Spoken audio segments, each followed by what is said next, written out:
Hello friends, welcome to my channel. आज के इस वीडियो में हम लोग बिहार स्टेट के एग्जाम में पूछे गए हिस्ट्री के प्रीवियस ईयर क्वेश्चंस को आपके साथ डिस्कस करेंगे, वो भी यूथ कंपटीशन टाइम्स की बुक के अकॉर्डिंग। और इसके पहले की वीडियोस में भी हमने बिहार स्टेट में पूछे गए हिस्ट्री के प्रीवियस ईयर क्वेश्चंस को आपके साथ डिस्कस किया है। अगर अभी तक आपने उन वीडियोज़ को नहीं देखा है तो उन वीडियोज़ का लिंक आपको डिस्क्रिप्शन बॉक्स में मिल जाएगा, आप उसे जाके देख सकते हैं। तो बिना देरी किए चलिए आज का ये वीडियो स्टार्ट करते हैं। तो आज के इस वीडियो में हम लोग 16 सितंबर 2020 के शिफ्ट 1 में पूछे गए क्वेश्चंस का डिस्कशन आपके साथ करेंगे। तो क्वेश्चन नंबर 1 है, हड़प्पा में एक उन्नत जल प्रबंधन प्रणाली का पता चलता है। तो इस क्वेश्चन का सही जवाब हो जाएगा ऑप्शन ए, धौलावीरा में। हड़प्पीय पुरास्थल धौलावीरा से एक उन्नत जल प्रबंधन प्रणाली का पता चलता है और यह गुजरात के कच्छ जिले के भचाऊ तालुका में स्थित है। और धौलावीरा का उत्खनन सर्वप्रथम भारतीय पुरातत्व सर्वेक्षण विभाग के जेपी जोशी ने किया था और 1990 से 91 के दौरान आरएस बिष्ट के द्वारा व्यापक पैमाने पर इसका उत्खनन किया गया था और यहाँ से त्रिस्तरीय नगर नियोजन दुर्ग, मध्यम तथा निचला नगर का साक्ष्य प्राप्त हुआ है। फिर क्वेश्चन नंबर 2, सिंधु घाटी के लिए मेसोपोटामियाई रिकॉर्ड में निम्नलिखित में से किस शब्द का प्रयोग किया गया था। तो इस क्वेश्चन का सही जवाब है ऑप्शन बी, मेलुहा। सिंधु घाटी के लिए मेसोपोटामियाई रिकॉर्ड में मेलुहा शब्द का प्रयोग मिलता है और हड़प्पा सभ्यता का मेसोपोटामिया के साथ विस्तृत व्यापारिक संबंध था। यहाँ जल एवं थल दोनों मार्गों के द्वारा व्यापार होता था। फिर क्वेश्चन नंबर 3, हड़प्पा सभ्यता की दो सबसे महत्वपूर्ण फसलें कौन सी थी। तो इस क्वेश्चन का सही जवाब है ऑप्शन ए, गेहूं और जौ। सैंधव निवासियों का मुख्य उद्यम कृषि कर्म था और यहाँ की भूमि अत्यंत उपजाऊ हुआ करती थी और यहाँ पे गेहूं और जौ इनका दो महत्वपूर्ण फसल हुआ करता था। फिर क्वेश्चन नंबर 4, निम्नलिखित में से कौन सा नगर हड़प्पा कालीन व्यापारिक गतिविधियों का एक महान केंद्र था। तो इस क्वेश्चन का सही जवाब हो जाएगा ऑप्शन सी, लोथल। हड़प्पी नगर लोथल व्यापारिक गतिविधियों का एक महान केंद्र था और लोथल भोगवा नदी के किनारे अहमदाबाद में स्थित स्थल है और 1955 से 1962 के मध्य एस.आर. राव के निर्देशन में यहाँ खुदाई हुई थी और यहाँ से फारस की मुहर, तांबा, काचली मिट्टी के मनके, सोने के आभूषण का साक्ष्य, मृदभांड पर चालाक लोमड़ी का दृश्यांकन आदि मिलता है। फिर क्वेश्चन नंबर 5, हड़प्पा कालीन नगरों पर कौन शासन करता था। तो इस क्वेश्चन का सही जवाब हो जाएगा ऑप्शन सी, व्यापारियों का अल्पतंत्र। हड़प्पा कालीन नगरों की शासन व्यवस्था के विषय में हमें कुछ विशेष जानकारी नहीं मिलती है, लेकिन जो भी साक्ष्य मिले हैं उसके आधार पर हम ये कहते हैं कि हड़प्पा नगरों पर जो शासन करता था वो व्यापारियों का अल्पतंत्र करता था। फिर क्वेश्चन नंबर 6, भारत के राज चिन्ह में प्रयुक्त होने वाले शब्द सत्यमेव जयते किस उपनिषद से लिए गए हैं। तो इस क्वेश्चन का सही जवाब हो जाएगा ऑप्शन ए, मुंडकोपनिषद से। भारत के प्रतीक चिन्ह के नीचे अंकित भारत का राष्ट्रीय आदर्श वाक्य सत्यमेव जयते मुंडक उपनिषद से लिया गया है और यह देवनागरी लिपि में लिखा गया है और इस उपनिषद को हिंदू धर्म के 108 उपनिषदों के मुक्तिता सिद्धांत में 5वें स्थान पर सूचीबद्ध किया गया है। फिर क्वेश्चन नंबर 7, जगत ईश्वर है और ईश्वर ही हमारी आत्मा है, इस विचारधारा को निम्नलिखित में से किस ग्रंथ में प्रतिपादित किया गया है। तो इस क्वेश्चन का सही जवाब हो जाएगा ऑप्शन डी, उपनिषद। जगत ईश्वर है और ईश्वर ही हमारी आत्मा है, यह विचारधारा उपनिषद से ली गई है। फिर क्वेश्चन नंबर 8, ऋग्वेद में जिस अपराध का सबसे अधिक उल्लेख किया गया है वह था। तो इस क्वेश्चन का सही जवाब हो जाएगा ऑप्शन सी, पशु चोरी। ऋग्वेद में पशु चोरी का सबसे अधिक उल्लेख मिलता है और ऋग्वेदिक समाज कबीलाई, घुमंतु एवं पशुपालक समाज था जिसमें पशुओं की महत्ता अधिक थी और पशुओं के लिए ही युद्ध होता था। फिर क्वेश्चन नंबर 9, वैदिक काल में किन लोगों को पड़ी विशेषण से अभिहित किया जाता था। तो इस क्वेश्चन का सही जवाब है ऑप्शन ए, जो व्यापार को नियंत्रित करते थे। वैदिक काल में व्यापार वाणिज्य प्रधानतः पड़ी वर्ग के लोग करते थे और पड़ी शब्द का उल्लेख ऋग्वेद में कई स्थान पर हुआ है। फिर क्वेश्चन नंबर 10, धन उधार देने का उल्लेख सर्वप्रथम किस वैदिक ग्रंथ में हुआ था? तो इस क्वेश्चन का सही जवाब है ऑप्शन ए, सतपथ ब्राह्मण में। सतपथ ब्राह्मण में धन उधार देने का वर्णन मिलता है। यह यजुर्वेद का ब्राह्मण ग्रंथ है और इसे लघु वेद की संज्ञा भी दी जाती है। फिर क्वेश्चन नंबर 11, निम्नलिखित में से मगध के किस शासक ने राजधानी को अस्थायी रूप से गिरिब्रज से पाटलिपुत्र स्थानांतरित किया था? तो दिए गए ऑप्शन में कोई भी ऑप्शन सही नहीं है, क्योंकि अजातशत्रु के पुत्र उदयन ने गंगा व सोन नदियों के संगम तट पर पाटलिपुत्र नगर की स्थापना की और उसे अपनी राजधानी बनाया था। इस वजह से एस्टेट आयोग ने अपने उत्तर कुंजी में इस प्रश्न का उत्तर मूल्यांकन से बाहर कर दिया। फिर क्वेश्चन नंबर 12, घोषिताराम विहार निम्नलिखित में से किस जगह पर अवस्थित था? तो इस क्वेश्चन का सही जवाब है ऑप्शन सी, कौशाम्बी। घोषिताराम विहार कौशाम्बी जिले में अवस्थित है।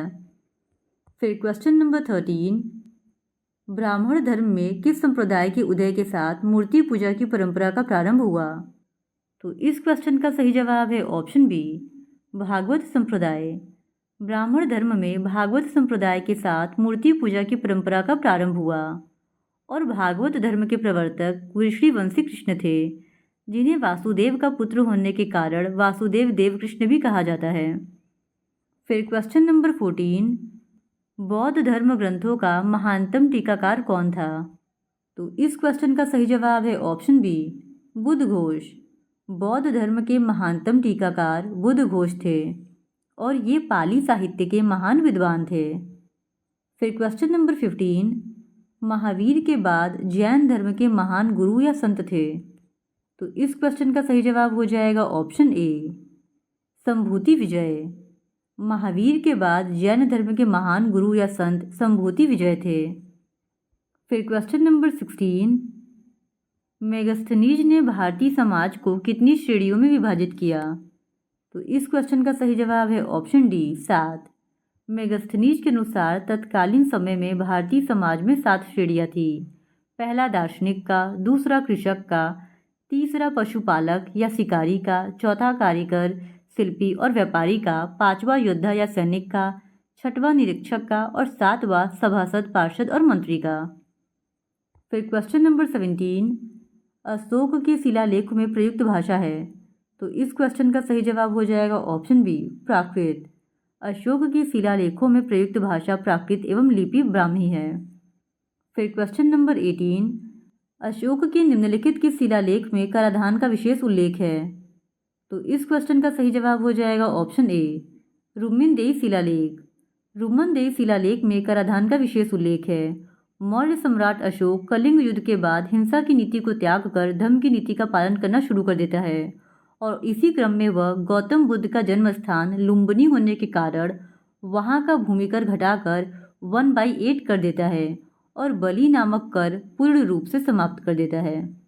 फिर क्वेश्चन नंबर 19, पुराणों के अनुसार संपूर्ण मौर्य वंश का शासन कितने वर्षों तक रहा? तो इस क्वेश्चन का सही जवाब है ऑप्शन बी, 137 वर्षों तक। फिर क्वेश्चन नंबर 20, मौर्य काल में मुख्यतः सिक्कों को ढालने के लिए किन धातुओं का प्रयोग किया जाता था? तो इस क्वेश्चन का सही जवाब है ऑप्शन बी, चांदी और ताम्र। मौर्य काल में मुख्यतः सिक्कों को ढालने के लिए चांदी और ताम्र का प्रयोग किया जाता था। फिर क्वेश्चन नंबर 21, मौर्य काल में राजकीय भवन मुख्यतः किस वस्तु से निर्मित किए जाते थे? तो इस क्वेश्चन का सही जवाब है ऑप्शन बी, लकड़ी से। मौर्य काल में राजकीय भवन मुख्यतः लकड़ी के बनाए जाते थे और स्ट्रेबो ने पाटलिपुत्र के बारे में बताया है कि यह गंगा एवं सोन नदियों के तट पर स्थित था और इसकी लंबाई 80 एवं चौड़ाई 18 स्टेडिया थी और नगर के चारों ओर लकड़ी की दीवार बनी थी। इसमें 64 द्वार और 570 बुर्ज थे जो लकड़ी के बने थे। फिर क्वेश्चन नंबर 22, शिलालेखों में उल्लिखित अशोक का एकमात्र पुत्र है? तो इस क्वेश्चन का सही जवाब हो जाएगा ऑप्शन ए, तिवल। शिलालेखों में उल्लिखित अशोक का एकमात्र पुत्र तिवल है। फिर क्वेश्चन नंबर 23, केंद्र सरकार के किस अधिकारी के पास राजकीय आय या राजस्व नियंत्रण का प्रभार होता था? तो इस क्वेश्चन का सही जवाब है ऑप्शन सी, समाहर्ता। मौर्य काल में समाहर्ता नामक अधिकारी राजस्व विभाग का प्रधान अधिकारी था और राजकीय करों को संग्रह करना, आय व्यय का ब्यौरा रखना और वार्षिक बजट तैयार करना, ये कार्य ये करता था। फिर क्वेश्चन नंबर 24, अशोक का धर्म मूलतः था एक। तो इस क्वेश्चन का सही जवाब हो जाएगा ऑप्शन डी, सामाजिक धार्मिक समस्याओं के प्रति लौकिक दृष्टिकोण। फिर क्वेश्चन नंबर 25, प्रारंभिक ऐतिहासिक काल में चीनी भारत को किस नाम से जानते थे? तो इस क्वेश्चन का सही जवाब हो जाएगा ऑप्शन बी, ताहिया। प्रारंभिक ऐतिहासिक काल में चीनी भारत को ताहिया नाम से जानते थे।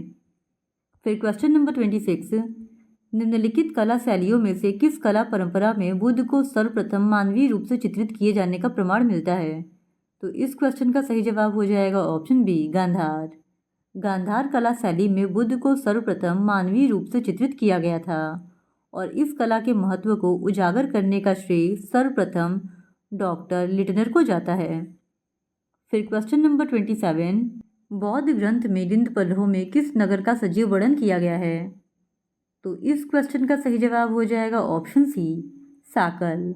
मिलिंद पन्हों में साकल नगर का सजीव वर्णन किया गया है और मिलिंद पन्हों की रचना 100 ईसा पूर्व से 200 ईस्वी के बीच मानी जाती है और इसमें बौद्ध ऋषि नागसेन एवं यूनानी शासक मिनांडर प्रथम के बीच सियालकोट में हुए संवाद का संग्रह है। फिर क्वेश्चन नंबर 28, किस चीनी जनरल ने कनिष्क को हराया था? तो इस क्वेश्चन का सही जवाब है ऑप्शन ए, पेन चाओ ने। चीनी जनरल पेन चाओ ने कनिष्क को हराया था।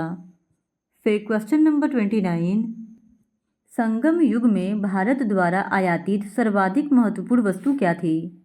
तो इस क्वेश्चन का सही जवाब है ऑप्शन ए, सोना और चांदी। फिर क्वेश्चन नंबर 30, निम्नलिखित में से किस भारतीय पशु पक्षी का व्यापक रूप से रोम में निर्यात किया जाता था? तो इस क्वेश्चन का सही जवाब है ऑप्शन बी, मयूर यानी कि मोर का। संगम काल में मयूर का निर्यात व्यापक रूप से रोम में किया जाता था। फिर क्वेश्चन नंबर 31, दिल्ली के मेहरौली के कुव्वतुल इस्लाम मस्जिद के प्रांगण में स्थित प्रसिद्ध लौह स्तंभ किसकी स्मृति में है? तो इस क्वेश्चन का सही जवाब हो जाएगा ऑप्शन बी, चंद्र। दिल्ली के मेहरौली के कुव्वतुल इस्लाम मस्जिद के प्रांगण में स्थित प्रसिद्ध लौह स्तंभ चंद्र नामक राजा की स्मृति में है और चंद्र नामक राजा को इतिहास में गुप्त वंशी सम्राट चंद्रगुप्त द्वितीय विक्रमादित्य के नाम से जाना जाता है। फिर क्वेश्चन नंबर 32, निम्नलिखित में से किसका संबंध वराह मिहिर से है? तो इस क्वेश्चन का सही जवाब है ऑप्शन ए, योग यात्रा का। वराह मिहिर 5वीं-6वीं शताब्दी के भारतीय गणितज्ञ और खगोलज्ञ थे और योग यात्रा नामक ग्रंथ इनसे संबंधित है। फिर क्वेश्चन नंबर 33, निम्न में से कौन सी कृति कालिदास की नहीं है? तो इस क्वेश्चन का सही जवाब हो जाएगा ऑप्शन डी, 10 कुमार चरितम। 10 कुमार चरितम कालिदास की नहीं बल्कि दंडी की रचना है। फिर क्वेश्चन नंबर 34, उत्तर भारत के किस नगर को सर्वोत्तम रेशम उत्पादन केंद्र माना जाता था? तो इस क्वेश्चन का सही जवाब है ऑप्शन डी, वाराणसी। उत्तर भारत के वाराणसी नगर को सर्वोत्तम रेशम उत्पादन केंद्र माना जाता था और वाराणसी प्रसिद्ध रेशम मार्ग पर अवस्थित था और पतंजलि के अनुसार उस समय मथुरा सटका नामक वस्त्रों के लिए प्रसिद्ध था। फिर क्वेश्चन नंबर 35, निम्नलिखित में से किस देश के व्यापारियों का रेशम व्यापार पर एकाधिकार था? तो इस क्वेश्चन का सही जवाब हो जाएगा ऑप्शन ए, चीनी। चीन के व्यापारियों का रेशम व्यापार पर एकाधिकार था। फिर क्वेश्चन नंबर 36, कृषि उत्पादन में राजा का अंश या भाग सामान्यतः क्या कहलाता था?